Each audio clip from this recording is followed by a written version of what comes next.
accused of sending money and recruits to assist Afghanistan's Taliban and Al-Qaeda.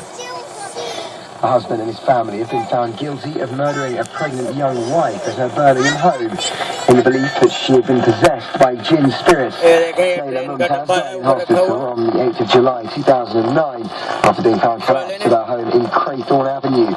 She was 6 months pregnant at the time and she died as a result of smothering by members of her husband's family. It was decided that they had deliberately caused her death.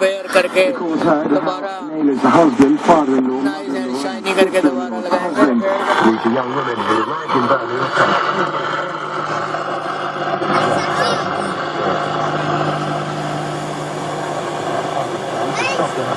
Terrorist network from operating. The US State Department said the network was involved in attacks on US troops in Afghanistan. The point was raised during the Tokyo meeting between the Foreign Minister of Pakistan, Hina Rahmani Khan, and US Secretary of State Hillary Clinton. Police are appealing for information after a cyclist was hit and killed by a lorry in Southall Broadway on Thursday afternoon. 60-year-old Parson Zari from the area was pronounced dead at the scene. 34-year-old male driver of the lorry did stop. They was arrested over statements causing death by dangerous driving.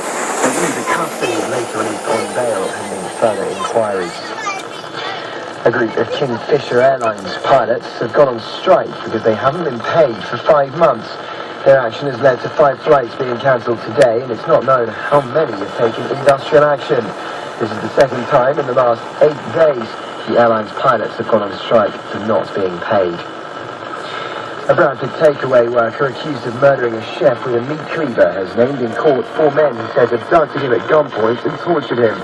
Rob Romans reports. Mohammed Naeem told Bradford Crown Court he was pushed into a car, beaten and burned to force him to phone Amjad Hussain to get him out of his house. He said cigarette burns on his back were allegedly caused by Shafaz Mahmoud, Amin Abu Bakr, and 2 of Mr. Hussein's brothers-in-law. Mr. Naeem said he was then threatened at gunpoint before being instructed to phone Mr. Hussain and asking him to come outside. The 33-year-old denies murdering Mr. Hussain and delivering him to Bradford House in January this year. The trial continues. A court found a bride agreed to party child marriage at Sheffield Town Hall was seen removing their weddings after the end of the ceremony. Slovakian Marcela Tankosova had been jailed for 12 months. Her agreed Pakistani national Charlie Cromwell has never been caught. Sheffield Crown Court heard Tankosova agreed to take part after she was approached by fixer Sajid Mahmood, who offered her money. Mahmood has already served a 15-month jail term for fixing up 2 other sham weddings. He was given a community order. A female athlete arrested on charges of rape and claims that she's male has been granted bail by an Indian court. Pinky Pramani was arrested in West Bengal last month after a complaint from her live-in partner, who's a woman. The athlete, who won several medals for India, denies all the charges. Human rights groups protested against the mistreatment of her after she was escorted by male police and forced to undergo tests.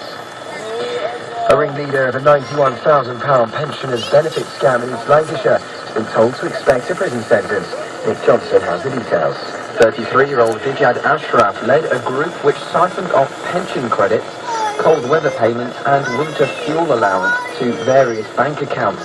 The money should have been paid to senior citizens living in the southwest. The winter fuel allowance was worth £250 for over 65s and £400 for over 80s at the time.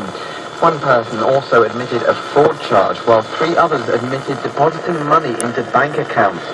Bailing Ashraf for sentence at Burnley Crown Court, Judge Beverly Lunt said he was the linchpin and the hub of the conspiracy.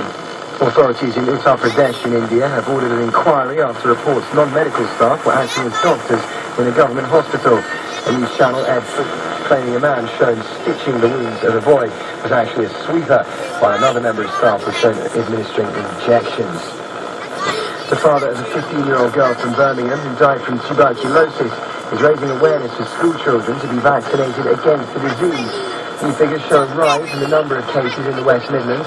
Ali Nassara died of the disease last year following an outbreak at her school. The condition then became active after she visited Pakistan. Dr. Roger Gadraj, a consultant in the West Midlands, spoke to Kismet Radio about how the disease can be contracted. It's predominantly now associated with certain high-risk communities, individuals